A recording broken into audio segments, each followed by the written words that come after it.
There is a moment, and perhaps you have lived it, where you are standing in the ruins of everything you thought you wanted. The job that was supposed to make you feel worthy, the relationship that was supposed to make you feel whole, the money that was supposed to silence the voice in your head that whispered you were not enough. And yet, there you are, surrounded by what looked like success from the outside, but felt hollow from the inside, empty, unmoored, lost in a life that fit like someone else's clothes. Or perhaps you are on the other side of that. Perhaps you are standing at the beginning, young, hungry, burning with ambition, full of desire, full of fire, but without a map. You want things. You want success. You want wealth. You want meaning. You want to build a life that matters. But the noise of the modern world is deafening, and everyone is offering you a different compass, and none of them seem to point anywhere real. Now imagine someone hands you a philosophy, not a motivational poster, not a 10-step system cooked up by a social media guru who has never truly suffered, not a technique designed to make you feel good for 72 hours before reality crashes back in. Imagine someone hands you a philosophy that has been tested in the fire of real human experience for over 2,000 years, a philosophy that was practiced by emperors who commanded legions and by slaves who had nothing but their minds, a philosophy that was used to navigate war, exile, grief, poverty, illness, betrayal, and the full catastrophic weight of being human, and emerged from all of it not just intact, but transformed into something extraordinary. That philosophy is Stoicism, and today on this channel, Stoic Wisdom, we are going to go deep, deeper than you have gone before. We are going to unpack 10 Stoic rules that do not merely inspire you, but that actually work. Rules that, when understood at their core and applied with discipline, fundamentally transform how you move through the world, how you build wealth, how you attract success, and how you become the kind of person who does not just dream about a great life, but actually lives one. These are not rules for the faint of heart. These are rules for the serious, for the ones who are done pretending that shallow motivation is enough, for the ones who are ready to do the real inner work, because they understand that the outer world is always a reflection of the inner one. Stay with me. Every single minute of this video matters. Welcome to Stoic Wisdom, the channel dedicated to bringing you the most powerful, most practical, most transformative wisdom from the ancient Stoic tradition, translated into language that speaks directly to your life, your struggles, your ambitions, and your potential. If this is your first time here, I want to welcome you with open arms. You have found something real here. This channel exists for one reason and one reason only: to give you the tools to build a life of genuine strength, genuine clarity, genuine peace, and genuine success. Not the performance of those things, not the Instagram version, the real thing. And if you have been with us for a while, you already know what we do here. Oh, you already know that this is not a place for surface-level inspiration. This is a place where we go all the way in, where we sit with the hard truths as long as they need to be sat with, where we do not flinch from the depths of what it means to be human, because it is precisely in those depths that the Stoics found their gold. Before we dive in, I want to ask you something from the heart. If the wisdom in this video moves you, if it shifts something in you, if it gives you a new way of seeing, if it helps you take one step closer to the person you are meant to be, please take 5 seconds and hit the like button. That single action tells the world that this kind of content matters. It helps more people find their way here. It keeps this channel alive and growing, and it allows us to keep creating the kind of deep, meaningful content that actually changes lives. Please share this video. Send it to a friend who is struggling. Send it to someone who is searching. Send it to the person in your life who you know needs this right now. because the Stoics believed deeply that wisdom shared is wisdom multiplied, and every person who discovers this philosophy and applies it to their life becomes a better human being. The world needs more of those. Subscribe to Stoic Wisdom if you have not already. Turn on the notification bell so you never miss a new video. We release content regularly, and every video is crafted with the intention of going as deep as possible into the ideas that actually matter. And if you want to go even further, if you want to truly support this channel and what we are building together, please consider giving a super thanks. It is a small gesture that means an enormous amount. Every super thanks you give goes directly into making this channel better, richer, deeper, and more powerful. It tells us that you value this work, and we are profoundly grateful for every single one. Leave a comment below. Tell me which of these 10 rules hits you hardest. Tell me where you are in your journey. Tell me what you are working through right now. This is a community, and your voice is part of it. Now, let us begin. Rule 1. Master the dichotomy of control, and build your life only on what is truly yours. There is a sentence in Epictetus, a man who began his life as a literal slave, owned by another human being, with chains on his body and zero legal rights over his own existence. That may be the most important sentence ever written in the history of personal development. A sentence so clean, so precise, so devastatingly true that once you truly understand it, it will never leave you. Here it is. Some things are in our control and others are not. That is it. That is the whole thing. 5 words per clause. But inside those 10 words lives an entire operating system for human flourishing, an entire philosophy of power, an entire blueprint for building a life that cannot be taken from you, because it is built on the only foundation that can never be shaken. Let us talk about what is in your control. Your thoughts, the way you interpret events, the values you choose to live by, the effort you decide to bring, the character you build one decision at a time, the response you choose in the face of what happens to you, your integrity, your attention, your will, your inner world. These things, and only these things, belong to you, fully, completely, unconditionally. Now let us talk about what is not in your control. The economy, the weather, other people's opinions of you, whether the market goes up or down, whether the person you love chooses to stay or go, whether the algorithm promotes your work or buries it, whether you are born into wealth or poverty, whether other people recognize your talent, whether life treats you fairly, whether you are praised or criticized, whether you get sick, whether you age, whether you die. None of that is yours. None of that was ever yours. It was never on offer. And yet, and here is the great tragedy of modern human life, we spend the vast majority of our time, our energy, our emotional resources, and our mental attention on precisely the things we cannot control. We lie awake at night, worrying about what people think of us. We build our sense of self-worth on the fragile scaffolding of other people's approval. We anchor our happiness to outcomes we cannot guarantee. We stake our peace of mind on results that are never fully in our hands. And then we wonder why we are anxious, why we feel powerless, why success, when we finally reach it, does not feel like what we thought it would feel like. Epictetus had a word for the psychological suffering that comes from confusing what is ours with what is not.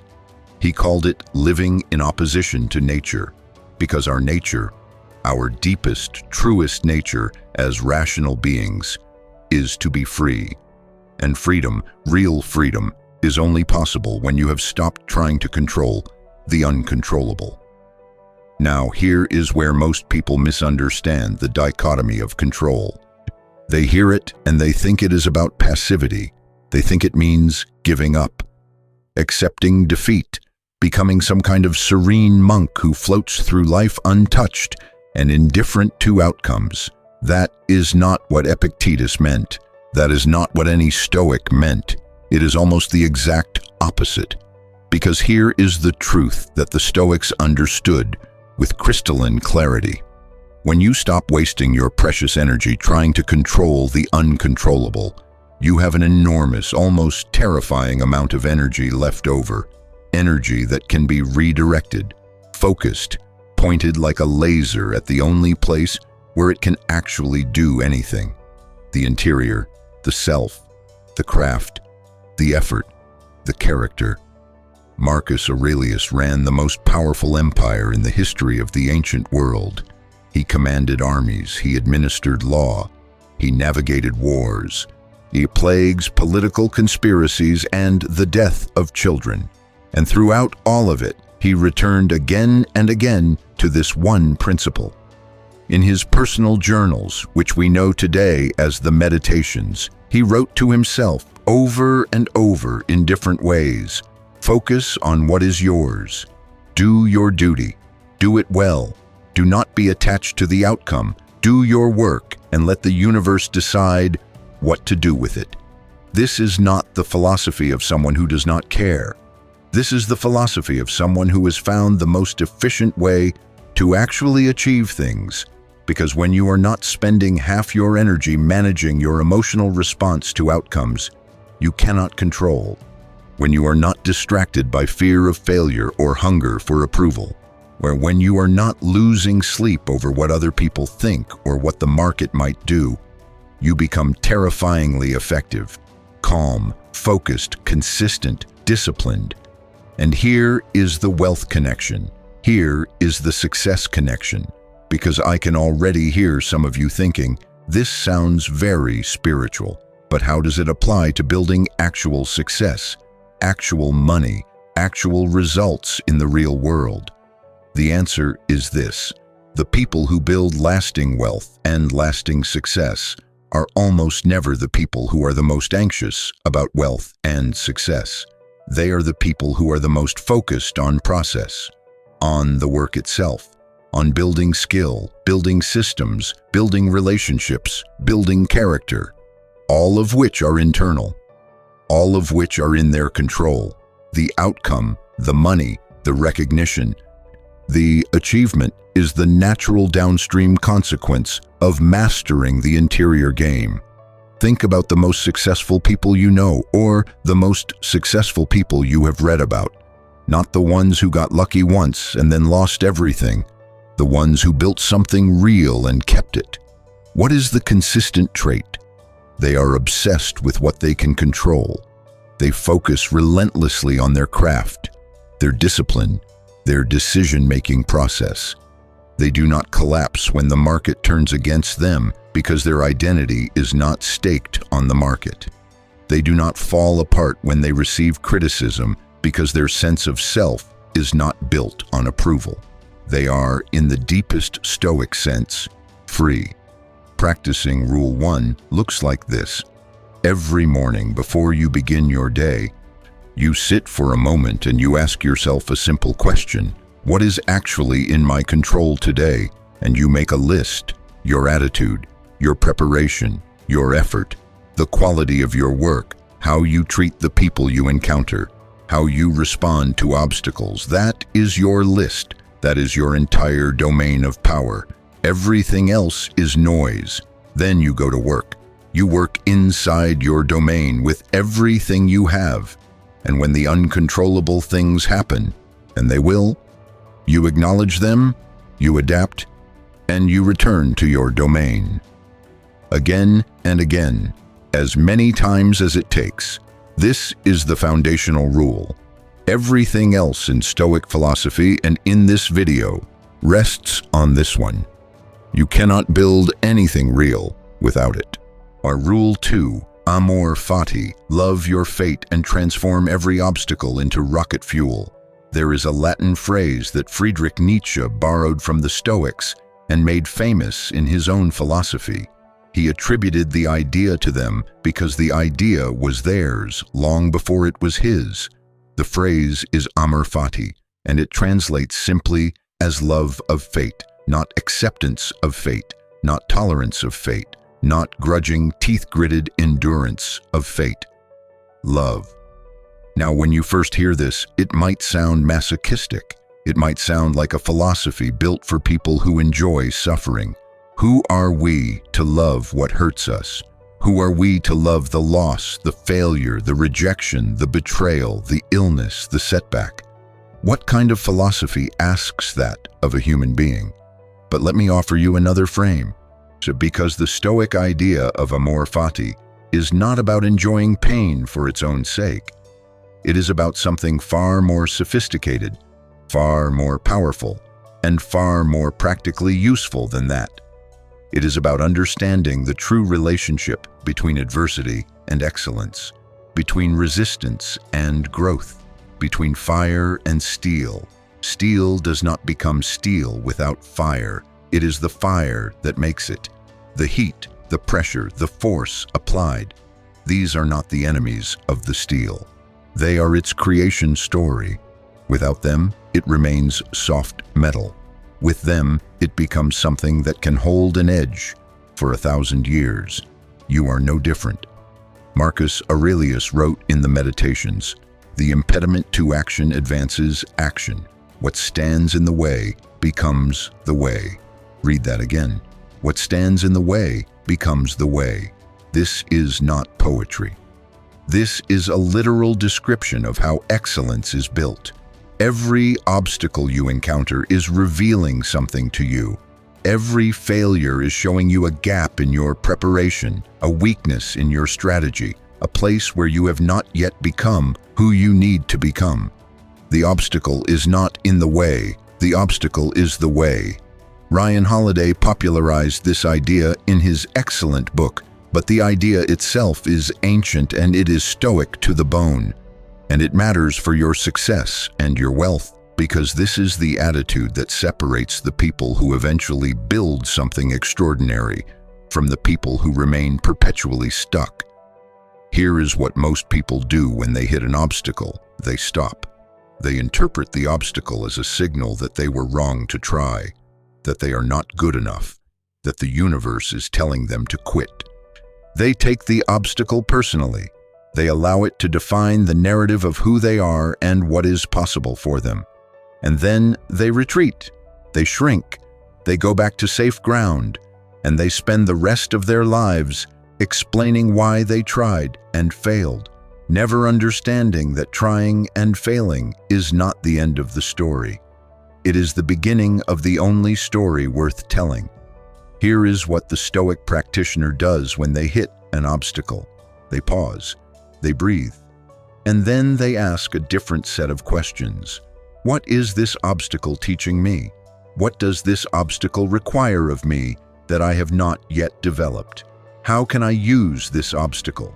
What does this obstacle reveal about the path I need to take? And then, this is the part that is genuinely extraordinary. They find a way to be grateful for the obstacle.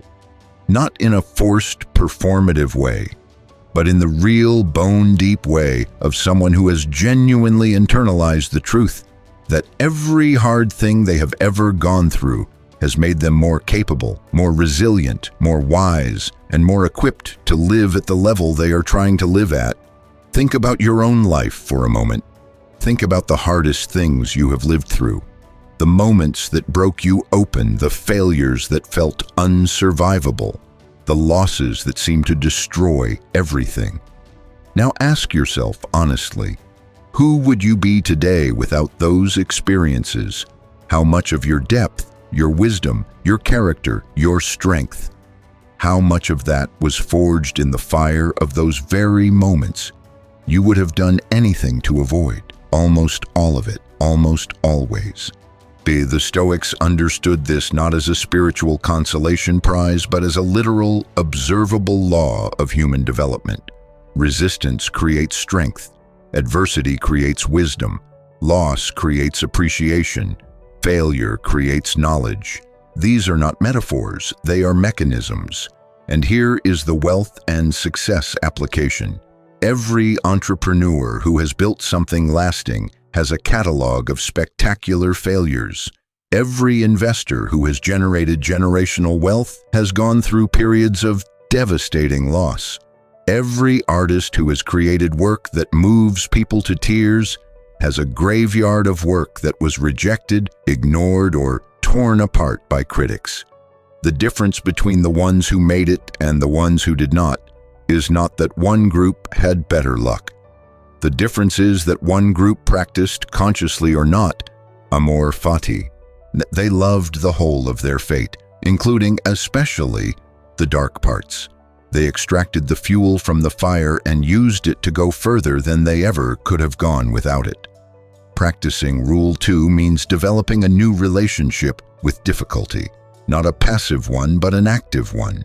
When something hard happens, and something hard is always happening, your new question is not, why is this happening to me, but what can I do with this? How can this serve my growth? What is this obstacle asking me to become? And then you lean into it, fully, with everything you have. You do not run from it. You do not try to manage it away. You go toward it, because you have understood all the way down in your marrow that the fire is not your enemy. The fire is making you. Rule 3, Premeditatio malorum, prepare for the worst and achieve your best. There is a Stoic practice so counterintuitive, so radically different from the positive thinking culture that dominates the modern world, that when you first encounter it, you might think it is the philosophy of pessimists and cynics. You might think it goes against everything you have been taught about the power of belief, the importance of vision, the necessity of focusing on what you want rather than what you fear. But stay with me, because this practice, when you understand it correctly, is one of the most powerful tools for achieving real-world results that has ever been developed. And it is backed not just by 2,000 years of Stoic tradition, but by modern psychology, by neuroscience, by the actual lived experience of every high-performing individual who has ever been studied seriously. The practice is called premeditatio malorum, the premeditation of evils, or more gently translated, the negative visualization. Here is how it works. You sit quietly. You think about something you care about, something you are working toward, your business, your relationship, your health, your financial future, your creative work. Now, instead of visualizing the best-case scenario, instead of imagining it all working out perfectly, you deliberately, intentionally imagine everything that could go wrong, not in a catastrophizing, anxiety-producing way, but with the calm, clear eyes of a strategist, a general, someone who knows that the battle plan never survives contact with the enemy, and so prepares for the scenarios where things go sideways. You ask yourself, what is the worst that could happen here? What are the ways this could fail? What are the obstacles I might encounter? What would I do if I lost this? If this fell apart? If the thing I am counting on most turned out to be unavailable? And then you sit with those questions. You let your mind work through the scenarios, not to terrify yourself, not to talk yourself out of trying, but to do two things that are essential to success. First, to prepare. A general who has war-gamed the worst-case scenario is not blindsided when it happens. A business owner who has thought through the ways a venture could fail is not destroyed when one of those things occurs. They already have a contingency plan. A person who has sat with the reality that everything they love could be taken from them lives with a depth of presence and gratitude that the person who takes it all for granted simply cannot access. Second, to liberate yourself from fear. This is the counterintuitive part. Most people think that thinking about negative outcomes makes you more afraid, and it does, for a moment. But here is what the Stoics discovered and what modern research in psychology confirms. When you bring your fears into the light and look at them clearly, they lose most of their power. The fear of a thing is almost always worse than the thing itself.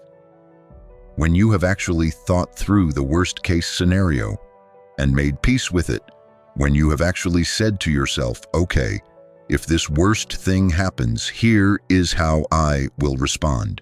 The fear dissipates. You are free. You can act with a clarity and a courage that you simply cannot access when you are running from the darkness in your own mind. Seneca, one of the greatest Stoic writers, practiced this constantly.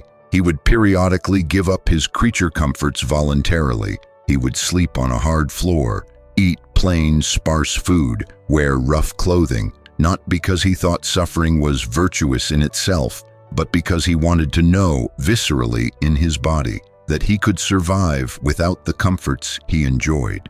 He wanted to be free from the fear of losing them, and once he knew he could survive without them, he could enjoy them fully, without the anxious undertow of potential loss that ruins so many pleasures for so many people. This is the wealth connection. Think about how many financial decisions are made not from a place of clear-eyed strategic thinking, but from fear, from the frantic reactive energy of someone trying to avoid loss, rather than build something real. Think about how many people are so terrified of failure that they never take the calculated risks that success always requires. Think about how many people are so attached to what they already have that they cannot make the moves that would multiply it.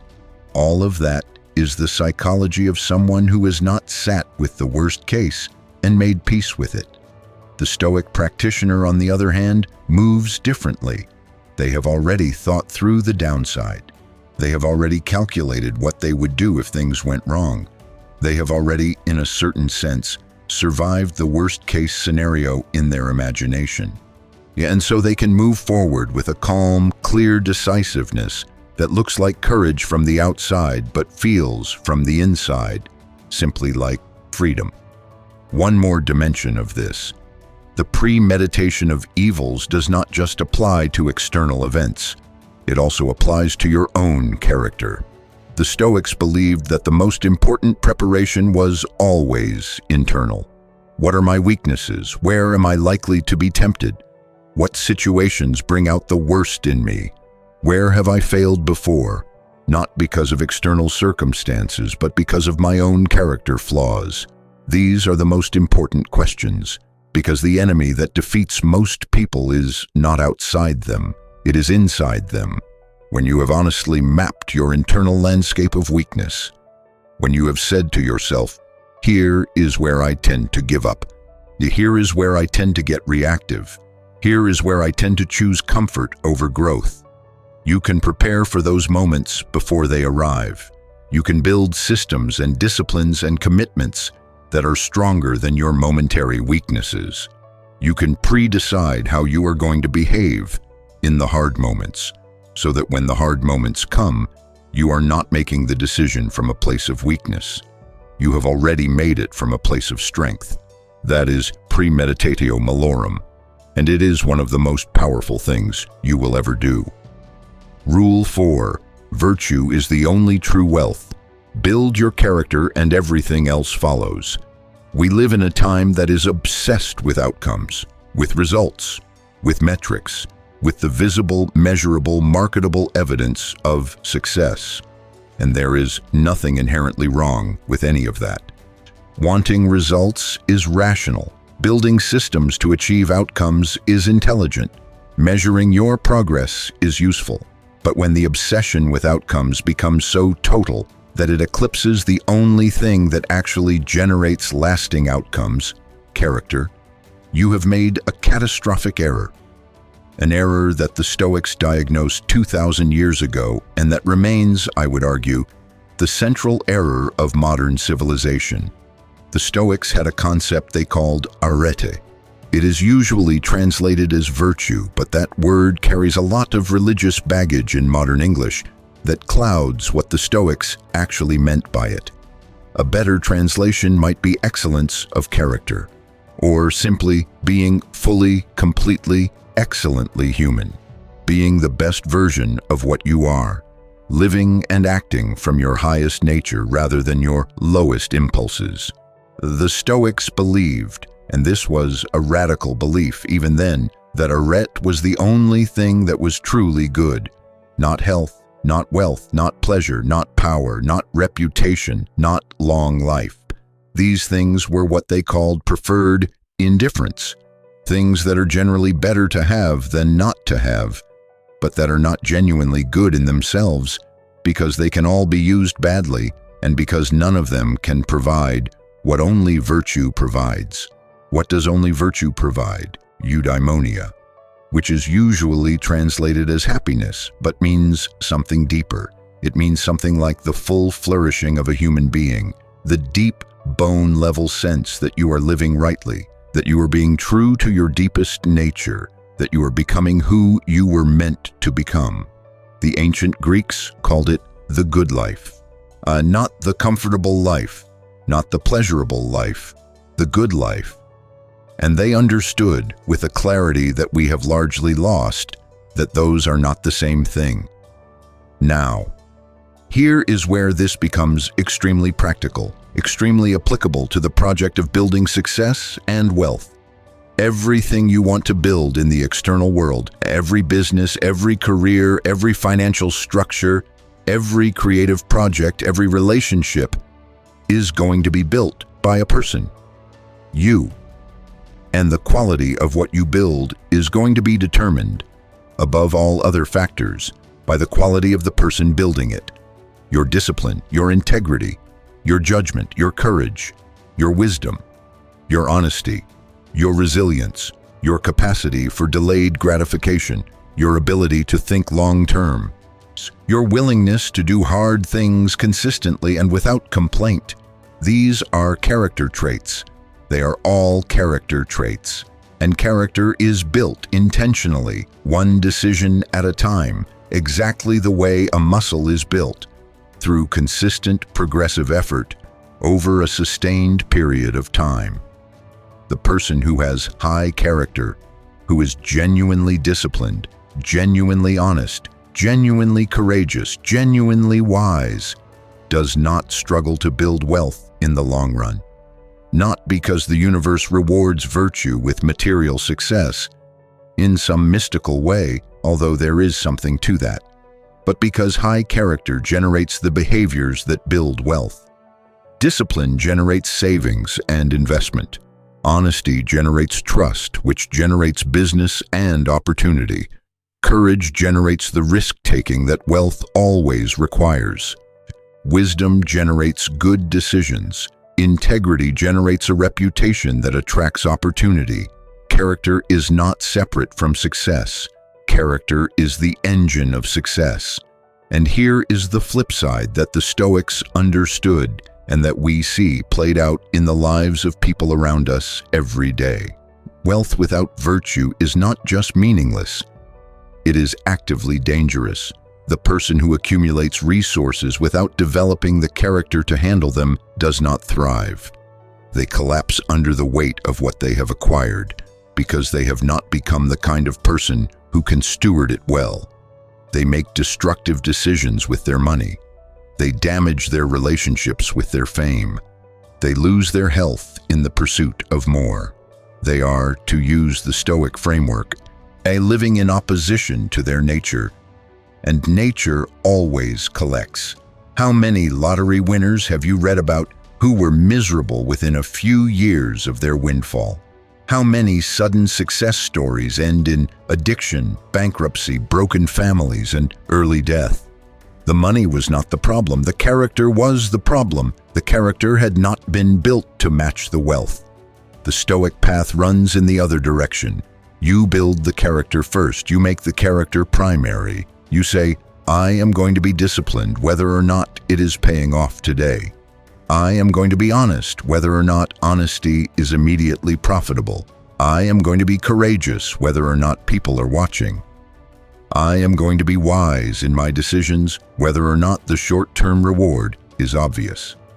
I am going to live by my values fully, completely, even when no one can see me, even when it costs me something, especially when it costs me something, and you trust, because the evidence of history and the evidence of your own life both support this trust. That character built that way eventually, inevitably, generates the outer life that matches it. Seneca wrote, "It is not the man who has too little, but the man who craves more that is poor." And in that sentence lives the entire Stoic philosophy of wealth. Because the craving, the frantic acquisitiveness, the endless reaching for more, that is the symptom of a character that has not yet found its foundation. It is the noise of someone who has not yet understood that what they are actually hungry for, the deep, abiding sense of rightness, of wholeness, of eudaimonia, is available to them right now. Not somewhere down the road after the next acquisition, but now, in this moment, if they are willing to do the only thing that actually produces it. Building character. Practicing Rule 4 means making a daily commitment to your inner development with the same seriousness that you bring to your outer work. It means asking at the end of every day, not just what did I achieve today, but who was I today? Was I the person I want to be? Where did I fall short? Where did I surprise myself? What does tomorrow require of me in terms of character, not just in terms of output? It means treating every situation, every difficult conversation, every temptation, every moment of frustration, every opportunity to take a shortcut as a training ground for the character you are building. Every time you choose the harder right over the easier wrong, you are strengthening the muscle that will eventually be capable of lifting anything you ask it to lift. This is the only foundation that holds. Build everything on this, and everything you build will last. Rule 5. Live according to nature. Align with your deepest purpose and unlock unstoppable momentum. One of the most frequently repeated directives in all of Stoic writing is this: live according to nature. Marcus Aurelius wrote it. Epictetus taught it. Seneca elaborated on it in letter after letter. Zeno, the founder of the Stoic school, made it the cornerstone of his entire philosophical project. Live according to nature. But what does that actually mean? What is nature in this context? And how does living according to it translate into the kind of success, wealth, and fulfillment that we are talking about in this video? The Stoics had a very specific and sophisticated understanding of nature. They believed that the universe was a rational, ordered whole. That reason was not just a human capacity, but the fundamental principle of reality itself, woven into the fabric of everything that existed. They called this rational principle the Logos, and they believed that the human being, because they were capable of reason, was in a unique position in the cosmos. They were microcosms of the Logos. They carried the principle of universal reason within them.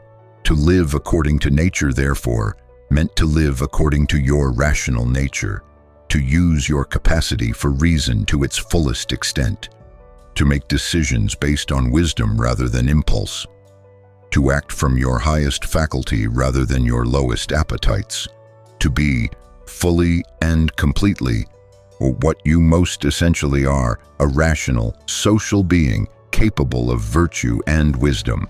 But there is another dimension to this that is even more personally applicable, and it is this: every human being has a specific nature, a specific set of capacities, inclinations, gifts, and deep callings that belong to them uniquely. And living according to nature also means discovering and honoring that specific nature, understanding who you actually are, not who your parents wanted you to be, not who society has told you to be, not who you have been performing in order to receive approval or avoid rejection, who you actually, essentially, irreducibly are. The Stoics believed that when you are aligned with your true nature, when you are doing what you were made to do, being who you actually are, living in accordance with your deepest capacities, something extraordinary happens. They called it the experience of flow, although they did not use that word. They called it living with the current of the universe rather than against it. And in that alignment, in that state of congruence between who you are and how you live, an almost supernatural quality of energy and effectiveness becomes available to you. Modern psychology has caught up with this insight.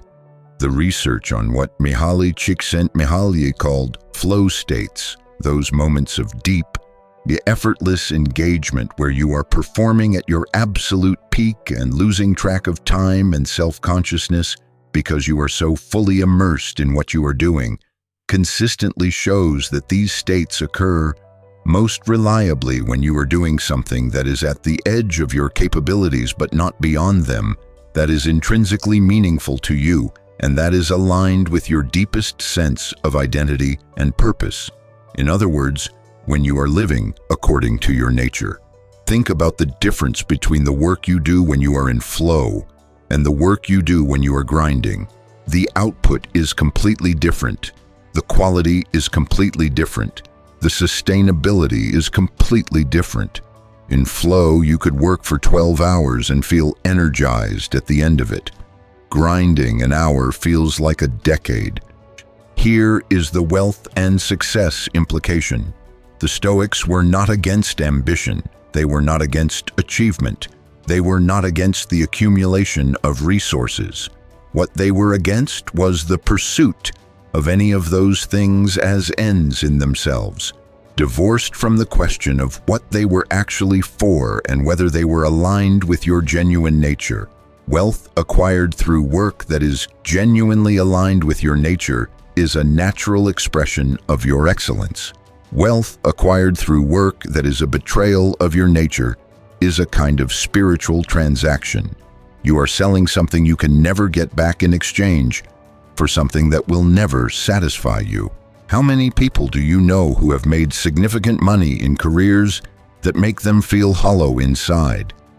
Who are successful by every external metric and miserable by every internal one? That is not living according to nature. That is living in opposition to it.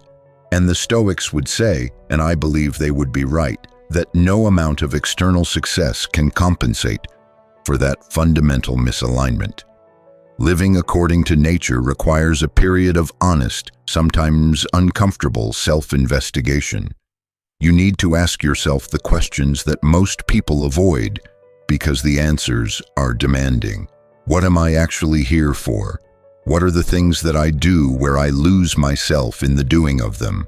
What kind of problems genuinely excite me to solve? What is the contribution that only I can make, given my specific configuration of gifts, experiences, and perspectives? What would I build if money were not the primary consideration? And how can I make that thing also generate money? These are not idle questions. They are the most practical questions you can ask because they are the questions that align your effort with your nature.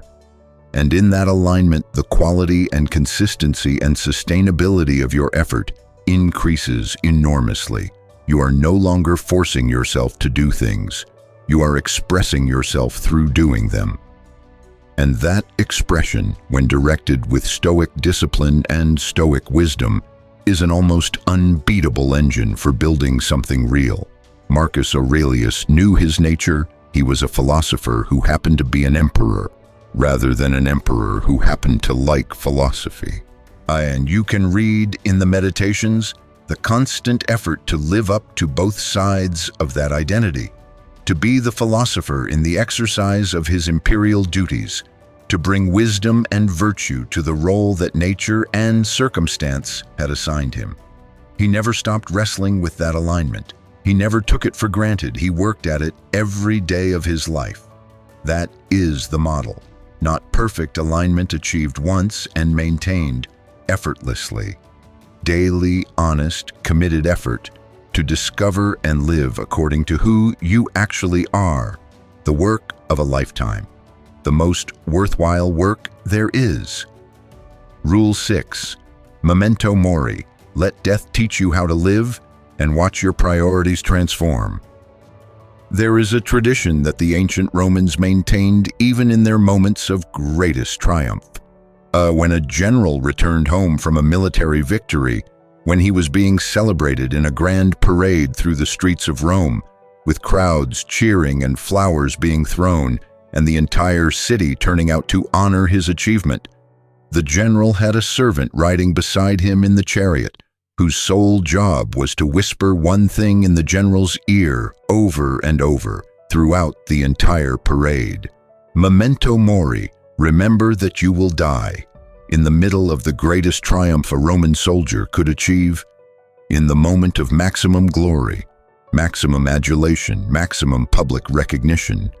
Someone was there to remind him that he was mortal, that this moment, like every moment, was temporary, that the glory would fade, that the cheering would stop, that the general himself, no matter how great his victory, would one day be dust.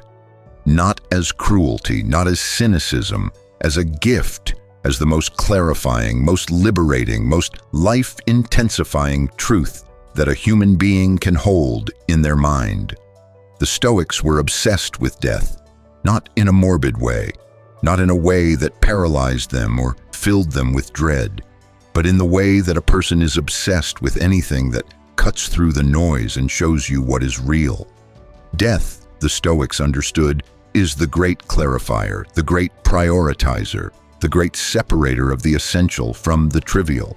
When you hold death clearly in your mind, when you genuinely, viscerally understand that your time is limited and that every day that passes is one less day you have, everything comes into sharp, vivid focus. What actually matters?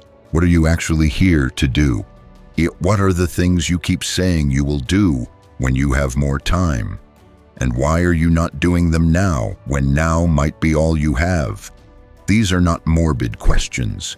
These are the most urgent and alive questions a human being can ask.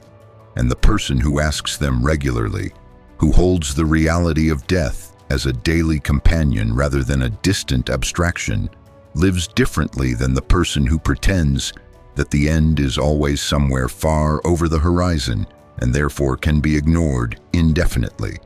Marcus Aurelius returned to Memento Mori constantly in the Meditations.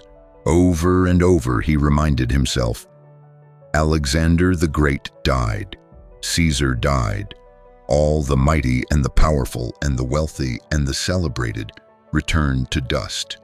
What makes you think you are different? What makes you think there is a tomorrow to squander? What makes you think the thing you keep putting off will still be available when you finally get around to it?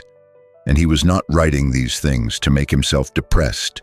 He was writing them to make himself alive, because the awareness of death, held clearly without flinching, is not a poison. It is a fuel. It is the fuel that burns away everything that is not essential and leaves only the things that matter. Think about your own life for a moment. Think about the things you know you are meant to be doing that you are not doing. The creative work you keep postponing. The relationship you keep putting less energy into than it deserves. The health practice that you know would transform your life, but that you keep telling yourself you will start next week, next month, next year. The business you have in your mind that you are waiting for the perfect moment to begin. Now imagine you found out today that you had 1 year left. What would change? What would you stop doing? What would you start doing? What would you say to the people you love? What would you finally begin?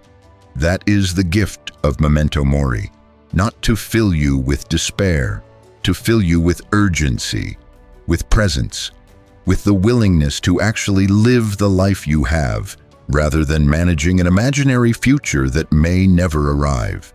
And here is the connection to wealth and success that the Stoics would point to and that I want to point to clearly. The biggest enemy of success is not lack of talent, not lack of opportunity, not lack of resources. The biggest enemy of success is the illusion of time, the idea that there is always more time.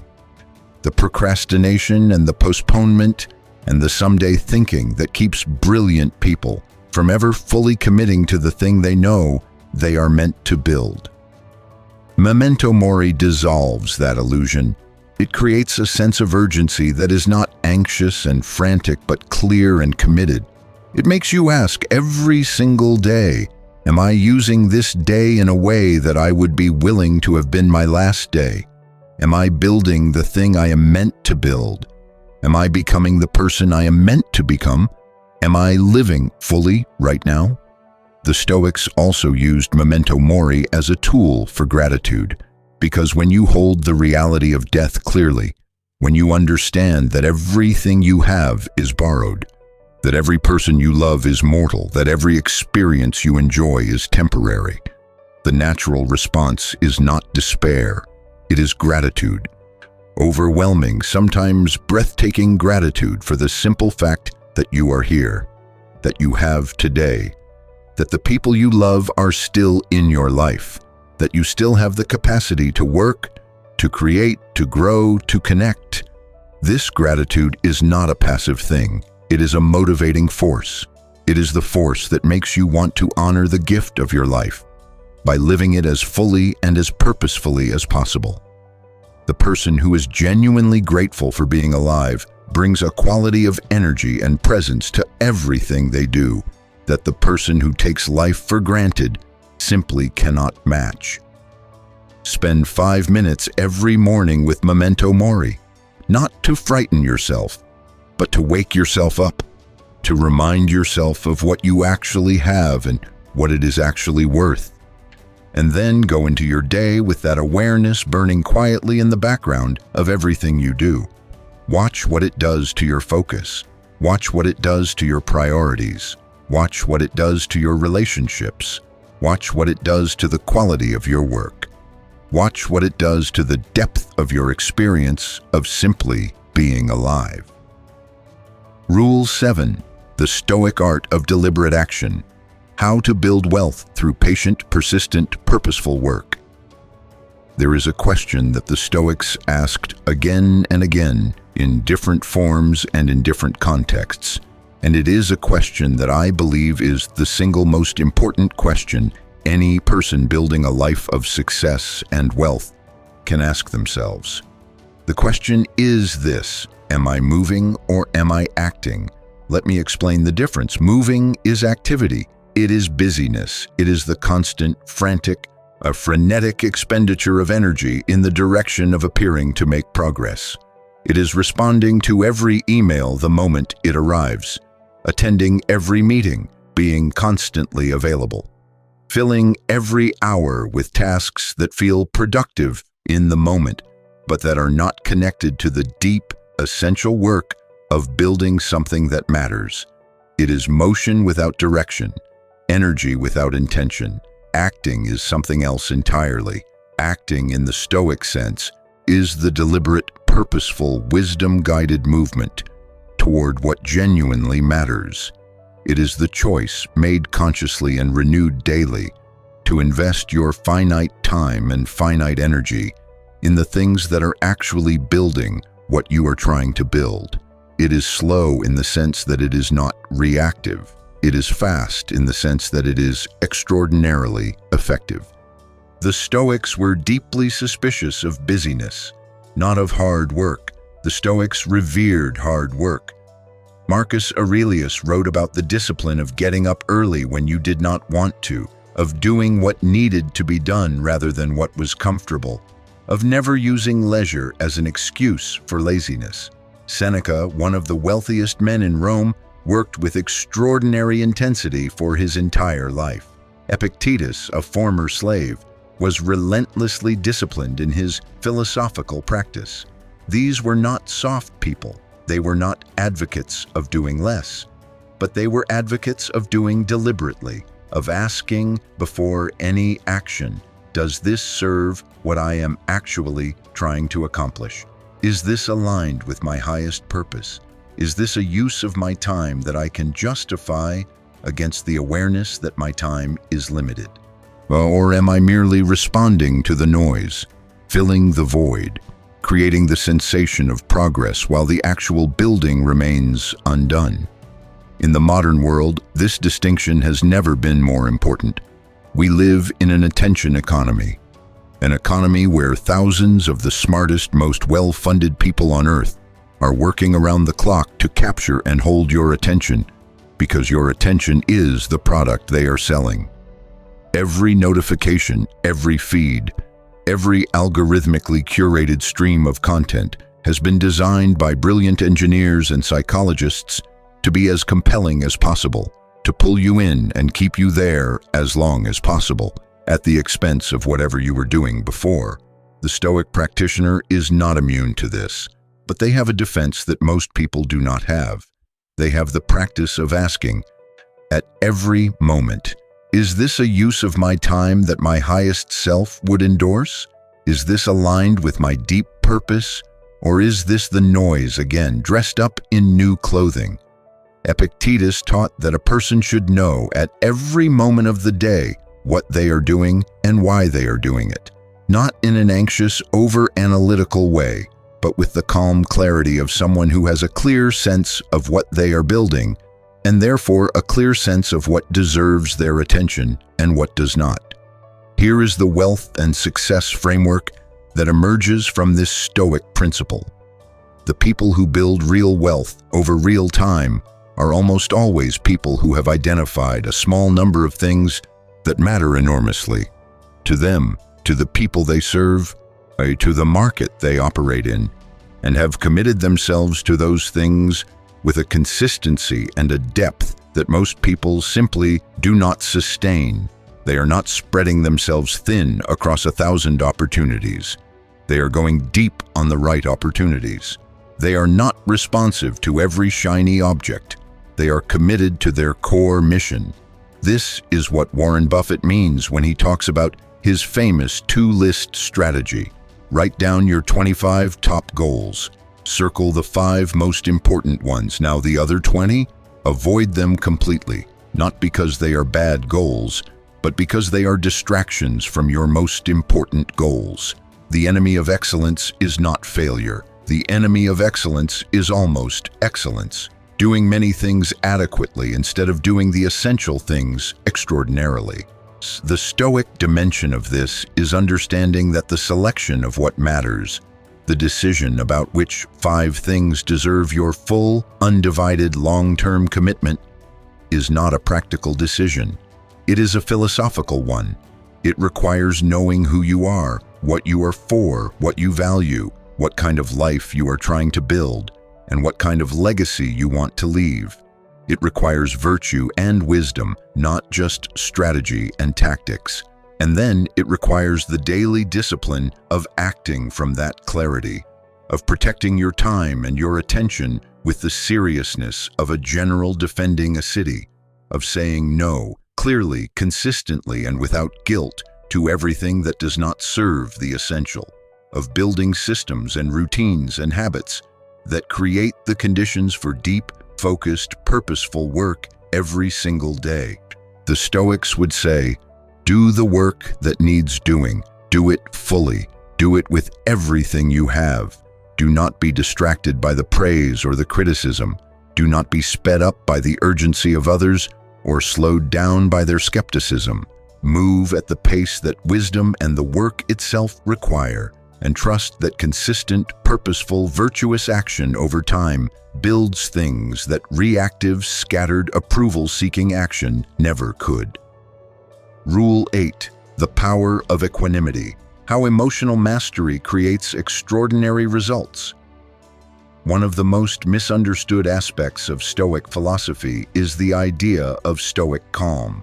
When most people think of someone being Stoic in the modern sense, they picture a kind of emotional numbness, a person who has suppressed their feelings, who does not laugh or cry or love or hurt, who has converted themselves into something more mechanical than human, cold, detached, robotic. That is a complete misreading of what the Stoics actually meant and what they actually practiced. The Stoics were not emotionally numb. They were emotionally master. There is a world of difference. Suppression means that the emotions are still there, still driving behavior, still creating turbulence, but they are being shoved down, hidden, denied.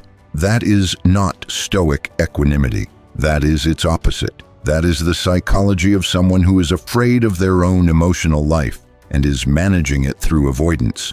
Mastery means something entirely different. It means that you have developed the capacity to experience your emotional responses fully, to feel what you feel, honestly and completely, while simultaneously maintaining the clarity and the will to choose your response rather than being automatically driven by it. It means that you are the one who decides what your emotional life does to your behavior. It means that the emotion passes through you rather than running you. The Stoics had a specific distinction between what they called passions, automatic, irrational emotional reactions that hijack reason and drive behavior, and what they called well-reasoned emotions, thoughtful, considered feeling, states that arise from clear understanding of your situation. The goal was not to eliminate feeling.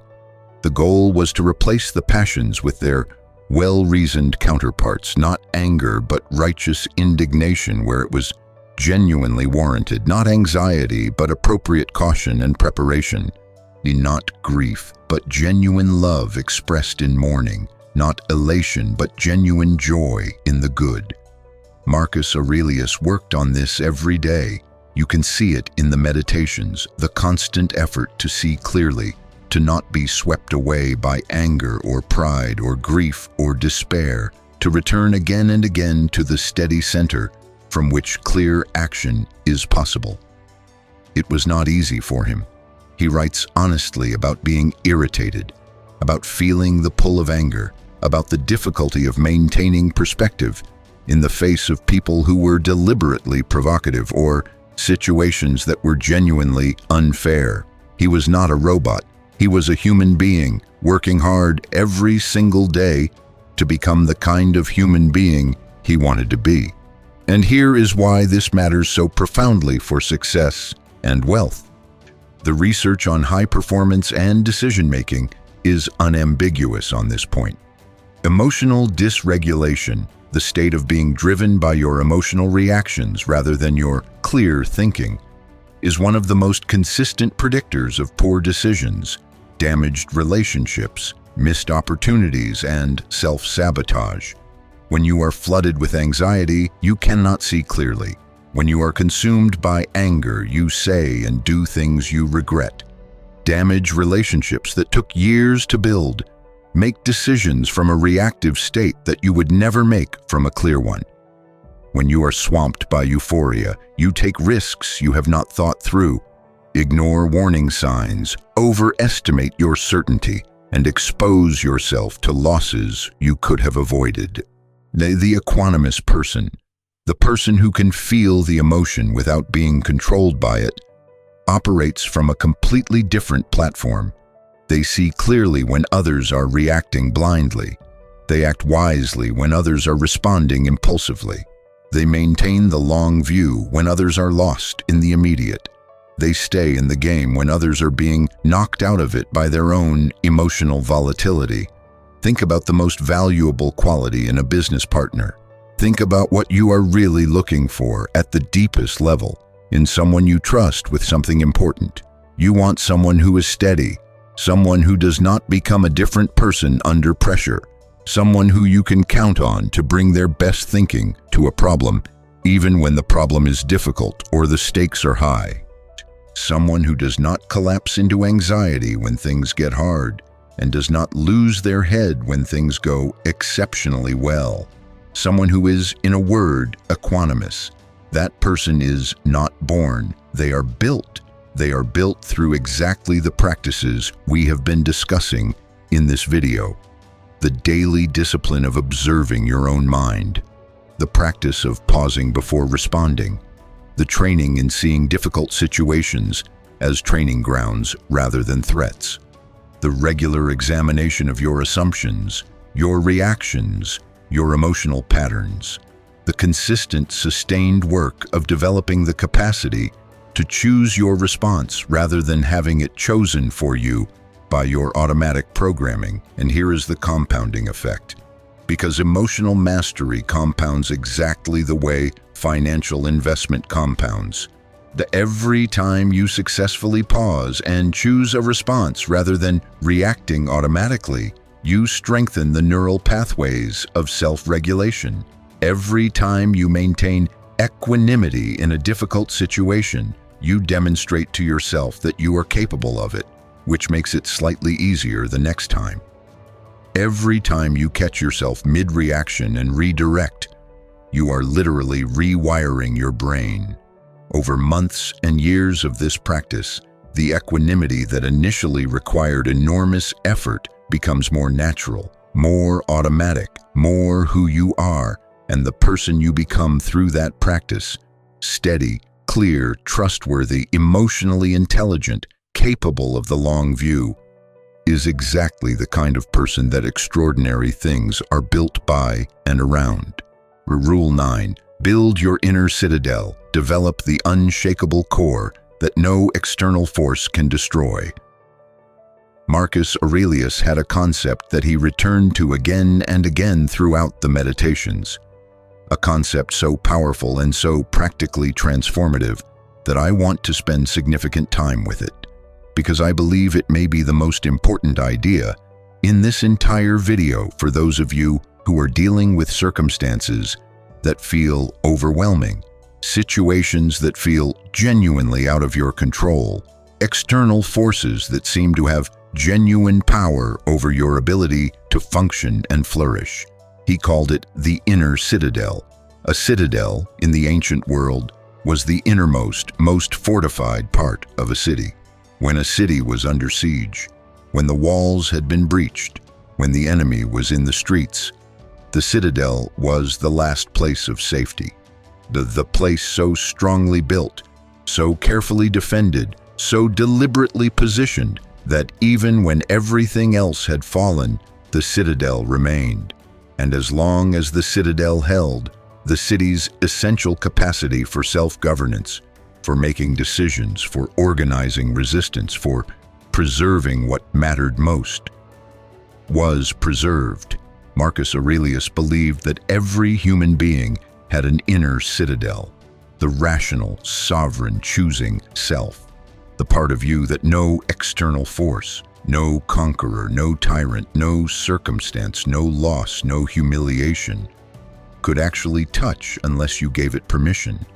This was the part of you that decided how to interpret events, how to respond to what happened, what meaning to make, what values to hold, what character to embody, what human being to be.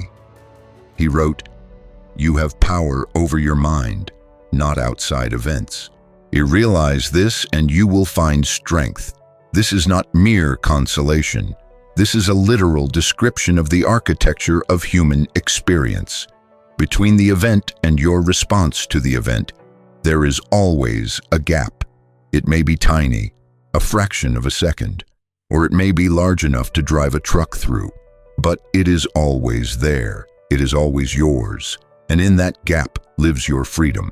Viktor Frankl, the psychiatrist who survived Auschwitz and went on to found logotherapy, arrived at the same insight from the most extreme possible direction. He watched human beings in conditions of absolute suffering, conditions where every external freedom had been stripped away, where death was a daily reality, where the most fundamental dignities of human life had been systematically destroyed. And what he observed was this: the last human freedom, the freedom that could not be taken away even in the worst conditions imaginable, was the freedom to choose one's attitude in any given set of circumstances. The people who survived the camps, he observed, were not always the physically strongest. They were the ones who maintained their inner citadel, the ones who refused, even in conditions of absolute degradation, to surrender their fundamental human capacity for meaning-making, for moral choice, for the refusal to let the brutality outside determine who they were inside. That is the inner citadel. Now, you are almost certainly not facing conditions anything like the ones Frankl described, but the principle applies equally, if less dramatically, to every difficult circumstance in life. The business that fails, or the relationship that ends, the health crisis that arrives, the financial setback that seems to undo years of work, the criticism that goes to the bone, the betrayal that shakes your faith in human nature. In every one of these situations, there is a version of you that surrenders the inner citadel. That allows the external event to determine your internal state, your sense of identity, your sense of what is possible, your capacity to go forward. And there is a version of you that holds the citadel, that says, this is hard, this hurts, I am not denying that. But this does not get to determine who I am. I get to determine who I am. The event can damage my circumstances. It cannot damage my core unless I allow it to. Building the inner citadel is one of the central projects of Stoic practice, and it is built just like any other structure, through consistent, patient, deliberate work over time. Every time you hold your ground in a difficult situation, you are adding a stone to the citadel wall.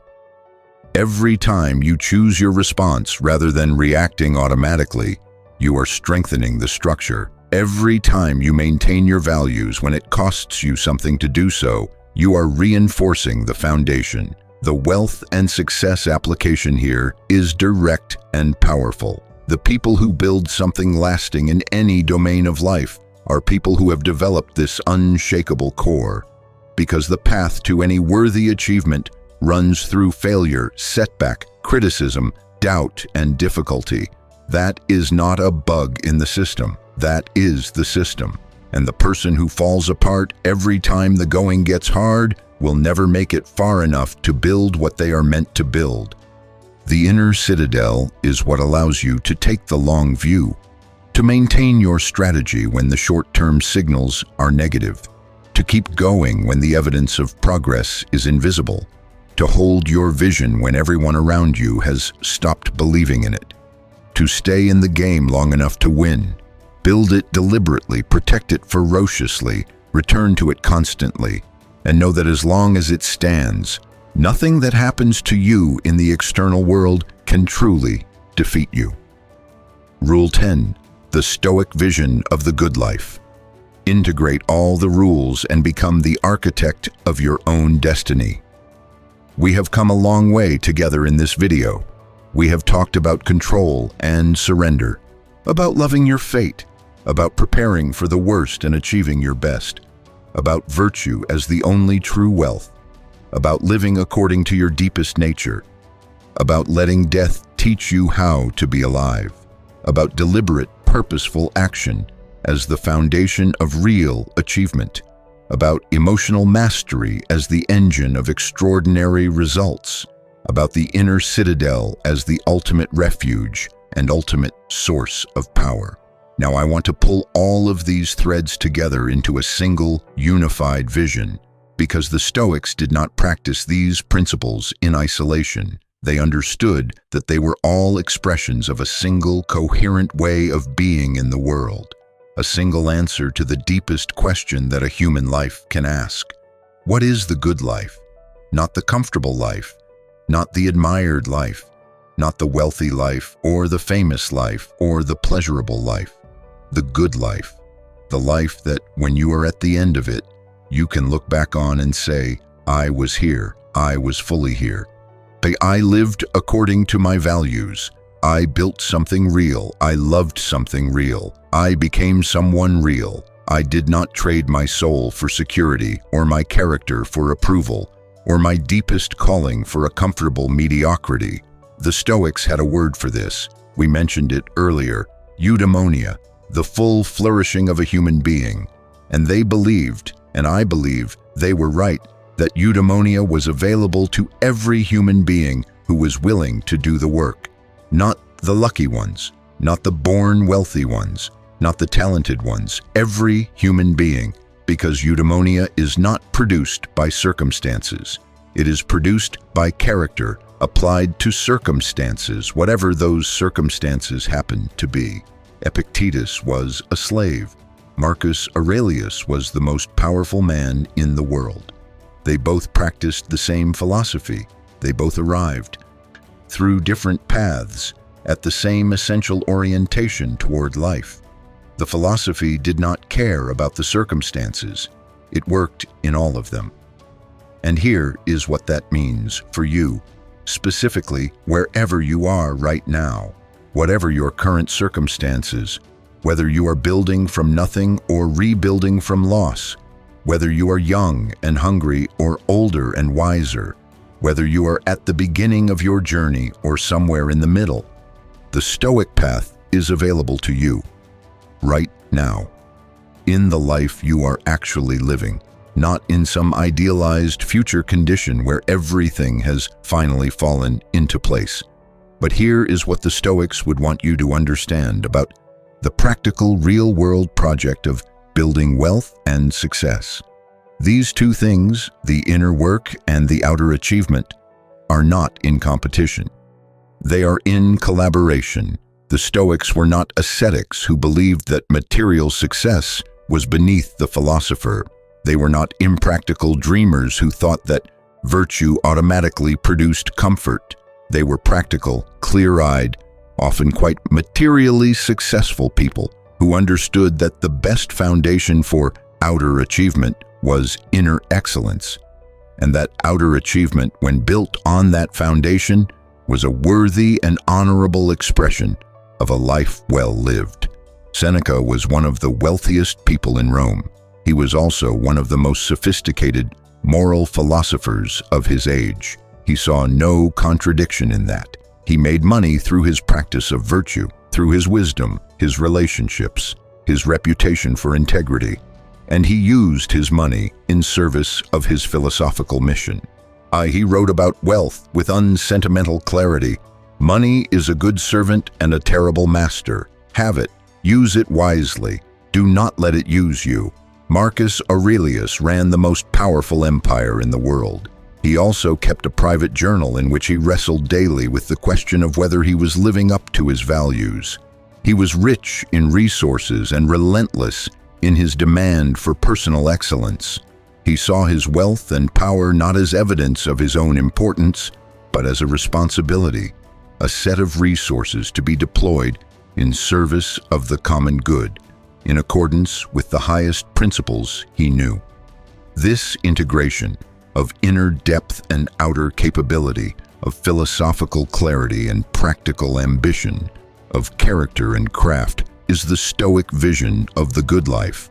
And it is a vision that I believe has never been more needed than it is right now in a world that is desperately short of people who are genuinely trying to live from the inside out. The 10 rules we have discussed in this video are not a checklist. They are not 10 separate techniques to be applied independently. They are 10 facets of a single jewel. They reflect each other. They strengthen each other. They form together a coherent practice of living, a practice that, pursued with honesty and discipline over time, produces the kind of person who naturally, inevitably, generates the outcomes they are working toward. Let me offer you the integration in its simplest form. Know what you can control and work relentlessly within that domain. Love the whole of your experience, including the difficult parts, because they are making you. Prepare honestly for what might go wrong so that you are never ambushed by reality. Build your character as your primary project, because character is the foundation of everything. Align yourself with your deepest nature and live from that alignment. Hold death as a companion and let it make you fully alive. Act deliberately and purposefully in the service of what genuinely matters. Master your emotional responses so that you are always operating from your clearest, most capable self.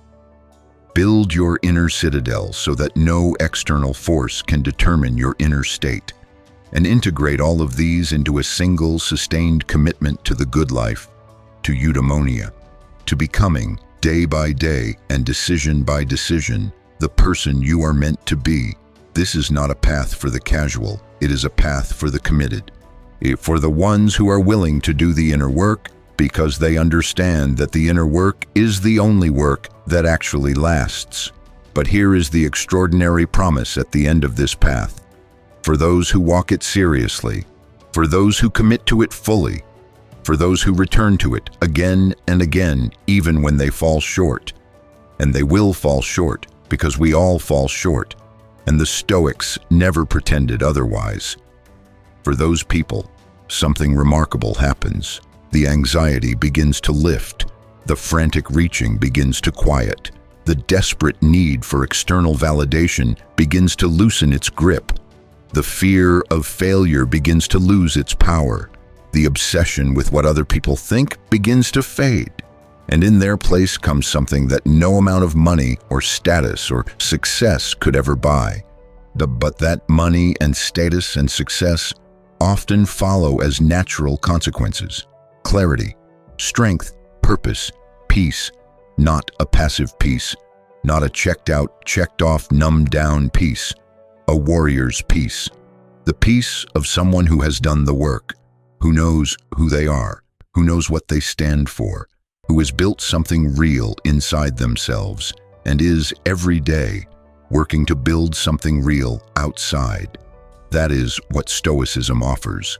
That is what 2,000 years of human beings using these ideas, testing them against the fire of real life, and finding them true again and again has produced. And it is available to you. Right now. Today. Closing reflection. Before I bring this to a close, I want to take one final moment to speak to you directly. You are here. You have stayed through this entire exploration. That means something. It means that somewhere in you, there is a recognition that this matters, that there is something in this ancient wisdom that speaks to your situation, your questions, your deepest aspirations. Trust that recognition. That is the voice of your highest self, pointing you toward the path. The Stoics were not perfect people. Marcus Aurelius made political decisions that historians still debate. Seneca had contradictions between his philosophy and some of his actions that he struggled with openly. Epictetus was human, with all the limitations that implies, but they were all, in the most important sense, serious. They took the project of becoming excellent seriously. They gave it their best effort every day for their entire lives. And the world is still reading what they wrote, still being transformed by the ideas they developed. Is still discovering in their words a mirror that reflects something true and important about what it means to be human. You can do the same, not in some grand historical sense, although who knows what that is worth, but in the sense that matters most. You can take this seriously. You can begin today. You can choose, in this moment, to be a person who lives from the inside out, who builds their character before they build their career, who loves their fate, who does the inner work, who holds death as a teacher, who acts deliberately and with purpose, who maintains their equanimity in difficulty, who protects their inner citadel, who pursues the good life, the real good life, not the performed version, with everything they have. That choice is available to you right now. It does not require perfect circumstances. It does not require someone to give you permission. It does not require you to have solved all your problems or healed all your wounds or found all your answers first. You begin where you are with what you have as who you are. And you take one step and then another, and then another. That is how it was done by a former slave who became one of the most influential philosophers in history. That is how it was done by a grieving emperor who might have had every excuse to collapse into bitterness, but instead wrote his struggles down in a private journal so that he could wrestle them into wisdom. That is how it was done by a wealthy advisor who knew the fragility of everything he had built and kept building anyway, one step at a time, one day at a time, one decision at a time. The path is ancient. The path is proven. The path is yours. Walk it. And that, my friends, is where we land today. 10 Stoic rules that have the power to manifest everything you want, not through magic, not through wishful thinking, not through the performance of success, but through the genuine, deep, sustained work of becoming the kind of person who naturally generates the life they are working toward. The Stoics gave us a gift. a gift that has survived 2,000 years because it is true in a way that fashions and trends and cultural moments cannot touch. And here on Stoic Wisdom, our entire mission is to make that gift as accessible, as practical, and as transformative as possible for everyone who finds their way here. If this video moved something in you, if it shifted your perspective, gave you a new tool, or simply reminded you of a truth you already knew but needed to hear again, then please right now take 1 second and hit that like button. That simple action is one of the most powerful things you can do to support this channel and to help this content reach the people who need it most. Every like helps the algorithm understand that this kind of depth matters. Every like is a vote for wisdom over noise. Please share this video, send it to the people in your life who you know are searching for something real. Share it in the communities you belong to. Post it on your social media, because every single person who discovers Stoicism and takes it seriously becomes a better human being. And the world desperately needs more better human beings right now. Subscribe to Stoic Wisdom if you have not already done so.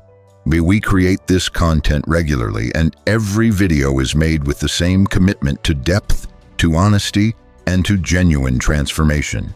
Click the subscribe button and turn on the notification bell so you never miss a new release. There is more where this came from. Much more. And it only gets deeper from here. Leave a comment below. Tell me which of the 10 rules resonated most deeply with you. Tell me where you are in your journey with Stoicism. Tell me what questions this video raised that you want us to explore further. Your comments shape this channel. They tell us what matters most to you, and they allow us to serve you better. We read every single one, and we are genuinely grateful for everyone. And if you want to go even further in supporting what we are building together here, if you want to show your appreciation for the time, the research, the care, and the love that goes into every single video we create, please consider giving a super thanks. You will find the button right below this video. Whatever amount you choose is deeply appreciated. Every super thanks goes directly into making this channel stronger, richer, and more capable of delivering the quality of content you deserve. It is a real act of generosity, and it means more than words can express. This community, this gathering of people who take wisdom seriously, who are committed to the inner work, who believe that a philosophy forged 2,000 years ago in the heat of real human experience still has the power to transform lives today. This community is something I am deeply proud to be part of. You are part of it.